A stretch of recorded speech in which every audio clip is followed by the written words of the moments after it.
దగ్గరికి పోలా, ఆ రావు దగ్గరికి, శ్రవణ్ రావు దగ్గరికి ఏం వీళ్ళు పోలా. ఆల్రెడీ అక్కడికి ఉన్నారు వీళ్ళు, అక్కడ ఒక అద్దెకి తీసుకుని ఉన్నారు.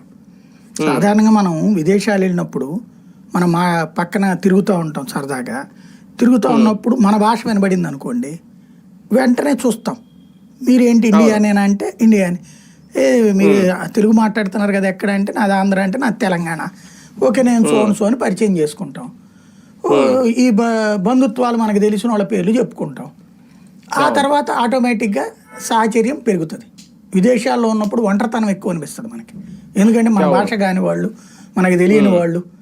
ఇప్పుడు నేను 2 సార్లు విదేశాలు వెళ్ళా, అక్కడ వాళ్ళు వీళ్ళు అందరూ పలకరిస్తుంటారు, అంతా మాట్లాడుతుంటాం, కానీ మనకి ఆత్మ అందులో సైకలాజికల్ గా సాటిస్ఫాక్షన్ ఉండదు. అక్కడికి వచ్చి మన తెలుగు వాళ్ళు మాట్లాడగానే ఒక్కసారిగా ఆప్యాయంగా అనిపిస్తాయి.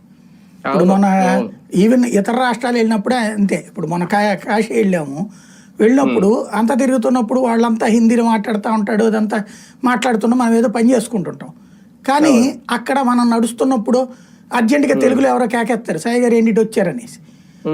అనగానే వెంటనే ఆగి వాళ్ళని పలకరించి ఎక్కడి నుంచి వచ్చారు ఏంటని మాట్లాడటము, లేకపోతే ఏం లేదండి దర్శనానికి వచ్చామని చెప్పుకుంటున్నా అంటే అదొక తృప్తి, ఏదో మన ఊళ్ళోనే ఉన్నట్టు అనిపిస్తుంది. ఆ క్యూ లైన్ లో నుంచున్నప్పుడు కూడా తెలుగులో మాట్లాడుకుంటున్న వాళ్ళని ఒకళ్ళకొకళ్ళు మాట్లాడుకున్న సందర్భం ఉంది. వాళ్ళు ఎవరు మనకి తెలియదు, అప్పుడు వాళ్ళకి మనం తెలియదు.